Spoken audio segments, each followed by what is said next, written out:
Yes, children. So, as in the last class we have discussed about what was market equilibrium, right? We arrived at producer's equilibrium, then we moved on to the market equilibrium. That is when demand and supply intersect with each other, you get the equilibrium price and the equilibrium quantity.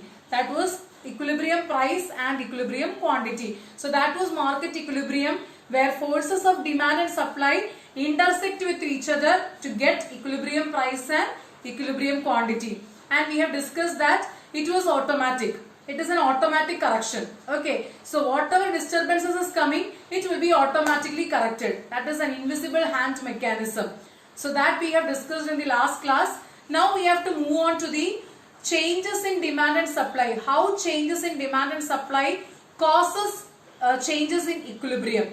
So when demand and supply, we have already studied, for some reasons demand will shift rightward and shift leftward, and for some other reasons supply will shift rightward and supply curve will shift leftward, showing increase and decrease in both the curves, or increase and decrease in both the forces, that is demand and supply.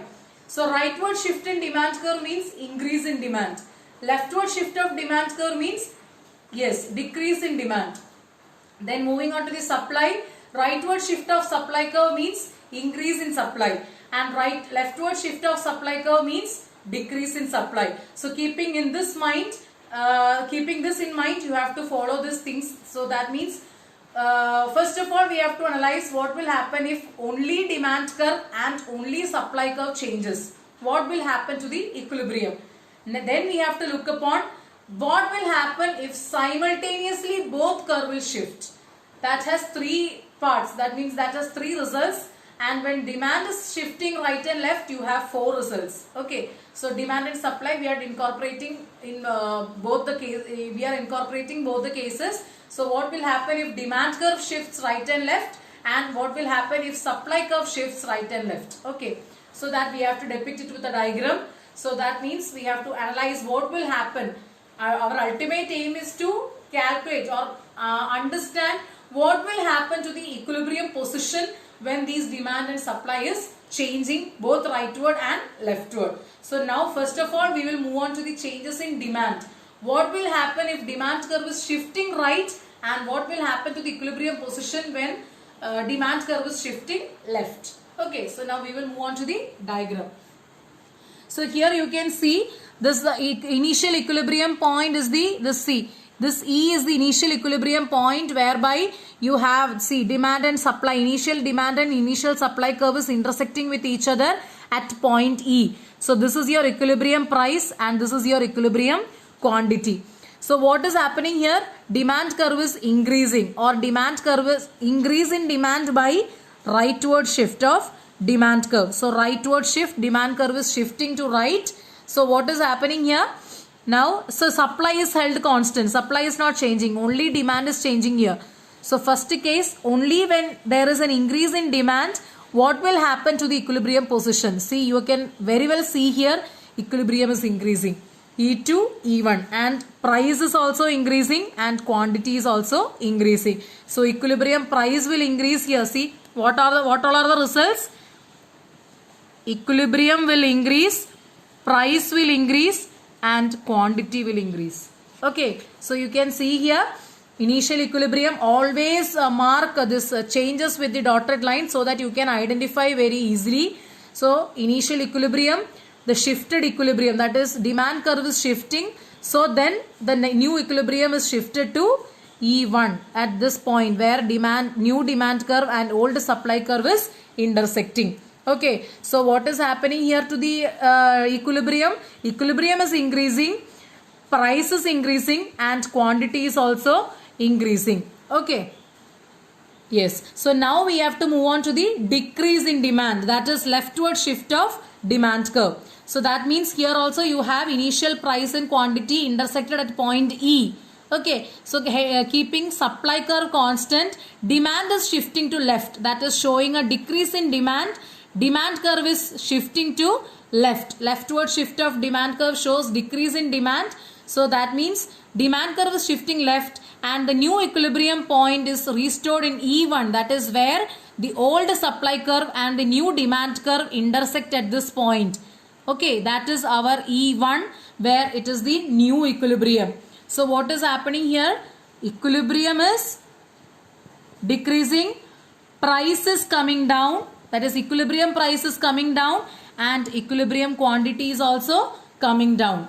Okay, you can very well see here, initial was rightward shift of demand curve, increase in demand. So whenever increase in demand is happening, keeping the supply constant, equilibrium increases, equilibrium price increases, equilibrium quantity increases. And keeping supply curve constant, when demand shifts to left, that is showing a decrease in demand, equilibrium shifts to, or equilibrium falls, equilibrium price falls and equilibrium quantity falls. Okay, so this is the change in demand, that is only change in demand we are considering here. That is supply is held constant. Okay, that is why supply curve is not moving here. Okay, so now we have to move on to the supply, that is change in supply. What is happening to when demand is held constant and supply is actually changing here. So increase in supply, decrease in supply. So increase in supply is again shown by rightward shift of supply curve. Okay, rightward shift of supply curve. So here you can very well see, this is the initial price, that is when initial demand curve and initial supply curve is intersecting at point E. So this is the old equilibrium, that is the equilibrium point, and supply curve is shifting right, showing an increase in supply. So that means intersecting new supply curve and old demand curve, you will get a new equilibrium point, that is E1. And here also you can very well see that equilibrium is falling, price is falling, but quantity is increasing. See very well, you have to see here what is happening to the price. Price is falling, equilibrium is falling, but quantity is increasing. Don't forget, quantity is increasing. So whenever there is a change in, that is rightward shift of supply curve, keeping the demand curve constant, you will have fall in equilibrium price as well as rise in equilibrium quantity. Okay, so next we have to analyze decrease in supply. Okay, decrease in supply is shown as leftward shift of supply curve. So initial equilibrium is where you have intersection between old demand curve and the new supply, old demand curve and old supply curve. So here supply curve is shifting leftward and new equilibrium is restored at E1, point E1. And here you can very well see that, see, equilibrium is rising, price is rising, but quantity is falling, just opposite to the rightward shift of supply curve. So when supply curve shifts to left, keeping the demand constant, equilibrium rises, equilibrium price rises, but equilibrium quantity falls. Okay, so very well you can see here, I will be posting the photo for the reference. So you can take down wherever necessary. So you have to take down the notes wherever necessary, and while drawing you have to keep it in mind that whenever you draw a shift or whenever you show a change, you have to always show it with a dotted line as I have shown here. So when we can conclude it, what will happen in the demand? Keeping supply curve constant, when demand increases, equilibrium increases, price increases, quantity increases. And when decrease in demand happens, when supply is held constant, equilibrium falls, price falls and quantity falls. And coming to the supply, when demand is held constant, increase in supply, that is a rightward shift of supply curve, cause fall in equilibrium, fall in price as well as increase in equilibrium quantity. And when demand is held constant, when there is a decrease in supply, equilibrium is increased, causing a increase in equilibrium price and also decrease in equilibrium quantity. So this is the change. Actually we have analyzed the change in equilibrium positions and equilibrium price and equilibrium quantity when only one when only one force changes, keeping other force, that is demand or supply, constant. So what will happen if only demand or only supply is held constant, keeping the other force fixed? So that is what we analyzed now. Now we will move on to the simultaneous shift of two curves. Okay, two curves will shift simultaneously. In this example, one curve was held constant. Next, both the curves will shift. So we have to look out the results now. So that we will deal in the next video. Okay.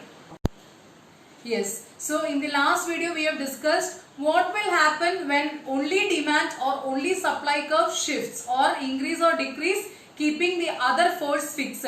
So what will happen to the equilibrium and price as well as quantity? So we have analyzed it with four possibilities, that is increase in demand, decrease in demand, increase in supply, decrease in supply. So now we have simultaneous change of these curves, that is these two opposite forces, they will simultaneously change. That is either it can be increase or decrease, but now we are only analyzing the increases in these curves. Okay.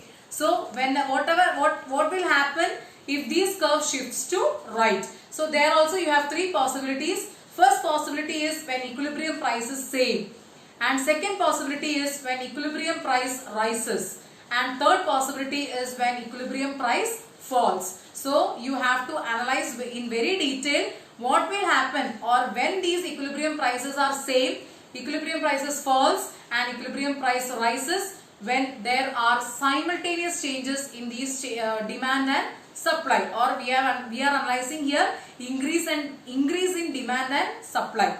So we will move on to the first possibility, that is simultaneous change in demand and supply with equilibrium price remaining same. So here you can see demand and supply intersecting at the point E, restoring the first equilibrium, that is point E. So that is P and this is Q. So equilibrium price, equilibrium quantity. So here you have to analyze that demand curve is shifting right and supply curve is shifting right. So it should shift in such a way that equilibrium price remains same. So here you can see this line is the only price showing here, right? So equilibrium price is same and equilibrium is also same. Only quantity demanded is actually quantity. That is the quantity is only, see this is quantity and this is price. Only quantity is getting increased.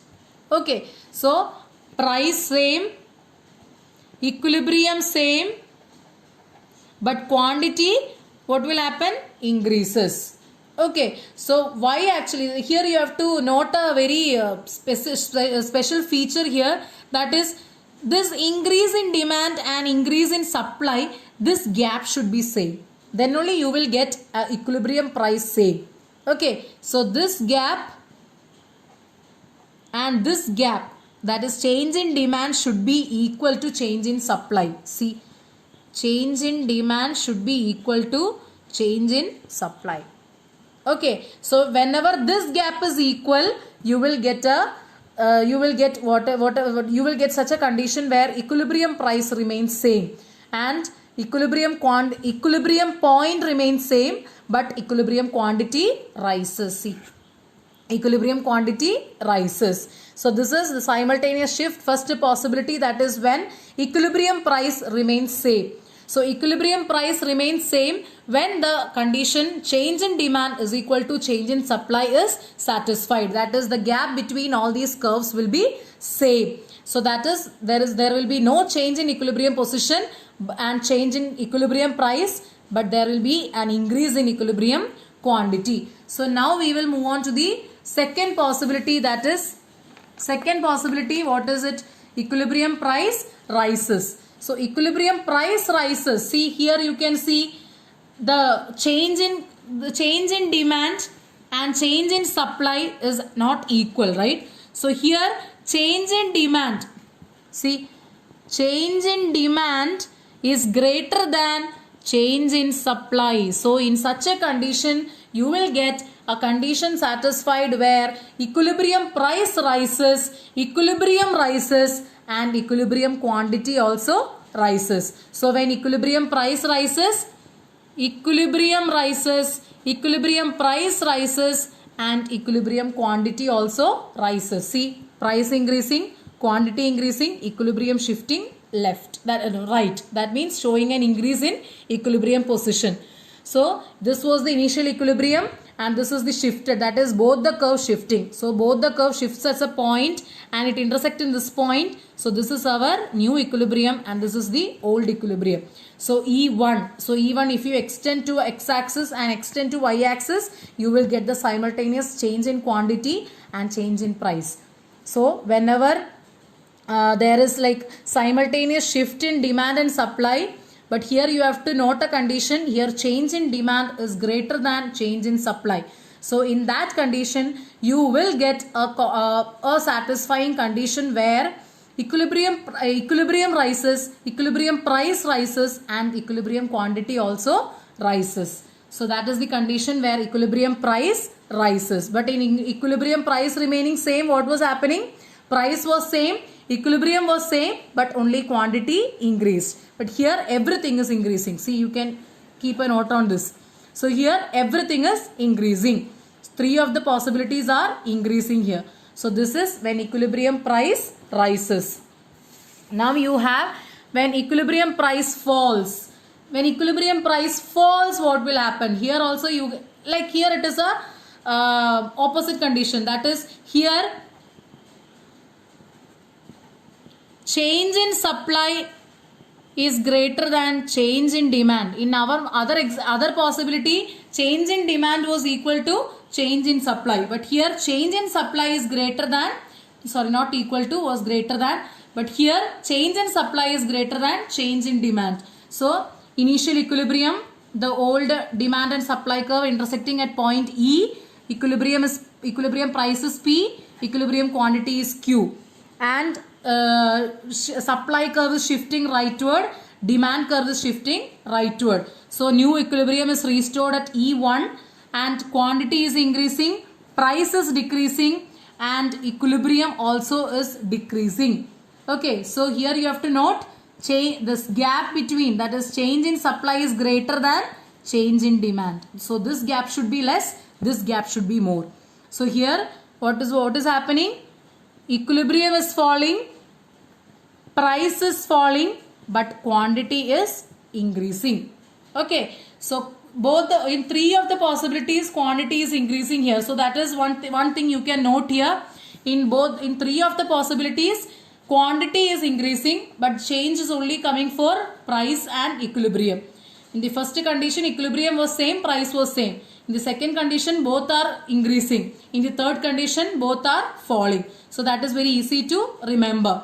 So now we have analyzed what will happen if the demand and supply simultaneously changes. What will happen to the equilibrium positions? So that is actually, now we have analyzed that what is happening when there is a simultaneous change in supply and demand.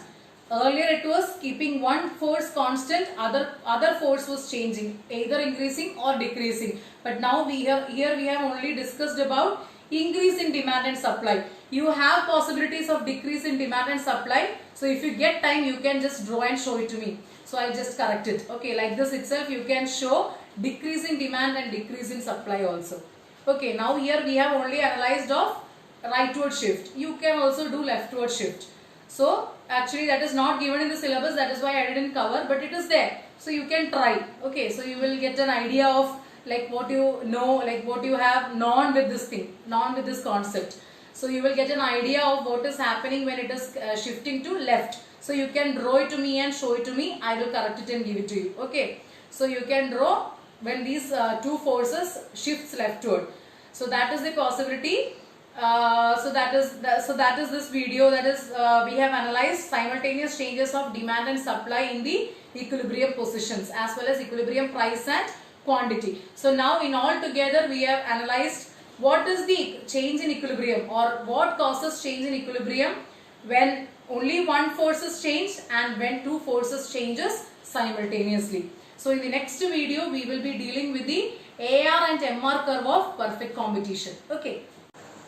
Yes. So now we have to move on to the AR curve and MR curve under perfect competition. But before that, let me give you a brief brief of the perfect competition what we have studied in the last class. So perfect competition means it is a market structure. So what is market actually? Market means it is a place, it is a physical place where buyers and sellers meet each other to exchange goods and services. So you have certain market conditions also. I told you all the market conditions are broadly classified into two heads, that is perfect competition and imperfect competition. And under imperfect competition you have monopoly, oligopoly, duopoly, monopolistic, like that you have so many other types of market structure. But here perfect competition means it is the type of market structure which deals with homogeneous products and has large number of buyers and sellers, which has freedom of entry and exit. So that means large number of buyers and sellers dealing in homogeneous products, that is identical products and same products, that is they will be same in shape, size, color, everything. Example I told you is vegetable market or fruits market or pens. See, if you take a cello gripper pen, in every shop cello gripper will be looking alike, right? So all the what you can say, like all the goods that possess same color, same shape, same size, you will call it as perfect competition. So perfect competition is the market structure where you have large number of buyers and sellers dealing in a homogeneous product that has freedom of entry and exit. I told you, at any time the producers or the sellers can leave the market, at any time sellers can join the market. Okay, so in the short run perfect competition can earn supernormal profit, economic loss or normal profit. But in the long run the perfect competition can only earn normal profit. So supernormal profit means their revenue is more than cost. Normal profit means revenue is equal to cost. Okay, that is, we are talking about average revenue and average cost. So supernormal profit means AR greater than AC. Normal profit means AR is equal to AC. And loss means AC greater than AR. That is, cost is more than revenue. Why we are telling about AR or average, what we are taking about, why we are taking about average? It gives you a calculation of 1. That is one output. So for one output, if AR is greater than, that is if price, AR means price. Average revenue means for selling one more additional unit, what revenue you are getting, that is its price. So AR is equal to price, that itself we have proven, that is AR is equal to price. So that means where average revenue is equal to average cost, you have normal profit. AR greater than AC, you have supernormal profit. AC greater than AR, you have economic loss. So in the short run, that is to 6 months to 1 year, perfect competition can earn either of these possibilities. But in the long run, see, only normal profit will be earned by perfect competition. That is because in the long run, some firms or some sellers will leave the market who are making loss. And some firms will be getting attracted to the supernormal profit and they will be joining the market. So that likewise these things will be getting cancelled, or these things will be getting rested at the point of normal profit. So there AC will be equal to AR, because new market, like new sellers will be attracted to the market and some sellers will be leaving the market who were making economic loss in the short run. That is why perfect competition in the long run will make only normal profit. Underline it and keep it, will only make normal profit. So now we have to move on to the features what we have discussed that day. Homogeneous products, that is identical and same products. Large number of buyers and sellers, that is there is no freedom, there is no any barriers to entry or barriers to exit, that is freedom of entry and exit. Then comes then comes homogeneous product, freedom of entry and exit, large number of buyers and sellers. Then comes perfect information about the market. You know which seller is selling at which price. That is the perfect information about the market. That is what type of good producer is selling at what price. You know about all the sellers. Then you have to take a decision upon what to buy. Then comes the fifth feature, that is the main feature, that is the price taker. Perfect competition is the price taker. In that, firms cannot fix the price, but firms will fix that price which is fixed by the forces of market demand and market supply. I don't know whether you remember or not, in the last class itself I have mentioned that, right? So price takers. So perfect competitive firms are price takers rather price makers. Okay, so now we will move on to the AR curve and MR curve of perfect competition. In that you have to keep it in mind, AR is equal to price, that is price is equal to AR, that is average revenue, means when you sell one more additional unit of output, what is added to your TR, that is price. Okay, so we will move on to the diagrammatic representation of deriving or derivation of AR curve and MR curve under perfect competition. So as I told you, in perfect competition the firms are price takers, so they are taking the price which is fixed by the market equilibrium, that is market forces of demand and supply.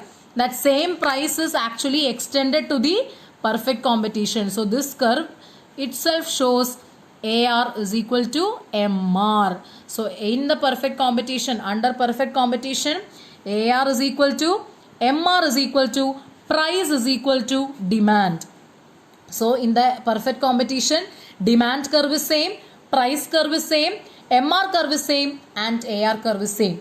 So from where it is derived, it is very clear that it is derived from the market equilibrium, that is where the demand and supply intersect with each other, that is extended price of perfect competition. So under perfect competition, see, in the short run I told you three possibilities are there, that is loss, supernormal profit, normal profit. So in the long run only normal profit will come, because some firms will leave the market which is making loss in the short run, and some firms get attracted to the supernormal profit of other firms and enters the market. So in the long run everything will be generalized to normal profit. Okay, so here you can very well see here price, that is which is fixed by the market, which is fixed by the market forces of demand and supply, that is extended as the AR curve and MR curve of perfect competition. So under perfect competition, AR is equal to MR is equal to price is equal to demand curve. So this you have to keep it in mind very clearly. So that is under perfect competition, that is the market structure where you have large number of buyers and sellers dealing in homogeneous products and which has freedom of entry and exit. So under that, price will be equal to, demand will be equal to, AR will be equal to MR. Okay, so that is about perfect competition. So in the next class, that is the next day, we will be dealing about the other forms of market, that is imperfect competition. Perfect competition is what we have analyzed now. Perfect competition has some features, and also I told you the equilibrium under perfect competition of short run and long run. And now we will move on to the what you can say price legislations, that is minimum price legislation and maximum price legislation of government. So that we will deal in the next video, that is price ceiling and price floor. Okay, so that we will deal in the next video. Yes, so now we will move on to the price legislations, that is maximum price legislation or price ceiling, and minimum price legislation, that is price floor. So now let us take an example of this room. Okay, so take this example of room and keep it. Now we will analyze, or we will extend this example once we finish both of these concepts. So now we are moving on to the price ceiling, that is maximum price legislation. So maximum price legislation means it is the government fixed price of goods and services. So that means all goods and services what we use possess price. So if it is affordable only we can buy it, right? So for the producers, if price is more, if they are well happy or enough happy, because they will be getting more profit. But we are the ones who will suffer in the high price. So what the government will do is, for these goods and services, government will fix a price. So beyond that, it should not go. Okay, so now there is a special feature here that I will show you once we move on to the diagram. But now I am telling you, so price ceiling, that means maximum price. So that means I told you to take the example of room. Price ceiling means maximum price. So price ceiling is the maximum price fixed by the government. Okay, that is beyond that producers should not fix the price. So that is the price fixed by the government, which is affordable for everyone to consume these goods and services. So these maximum price actually creates black marketing. Okay, so that we will move on to the first we will move on to the diagram, then we will discuss it. So here you have the example, like what we can say, the diagram of price ceiling. So here you can see price ceiling means it is P1. This is price ceiling. So here you can very well see I have marked with another color pen. See, this is price ceiling. This is price ceiling. Okay, that or maximum price ceiling or maximum price. So I told you have to note a special feature here. Price ceiling is not above the equilibrium price. Price ceiling is below equilibrium price.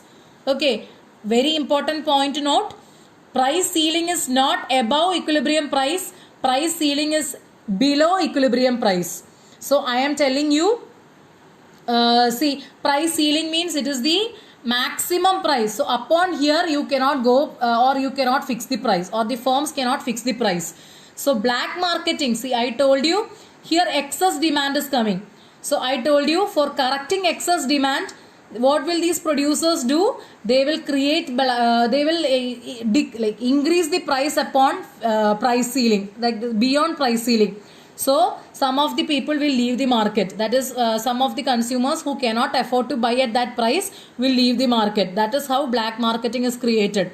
So to avoid black marketing, actually government interferes, and actually public distribution system. So the government distributes all these goods which has more price through public distribution system or ration shops.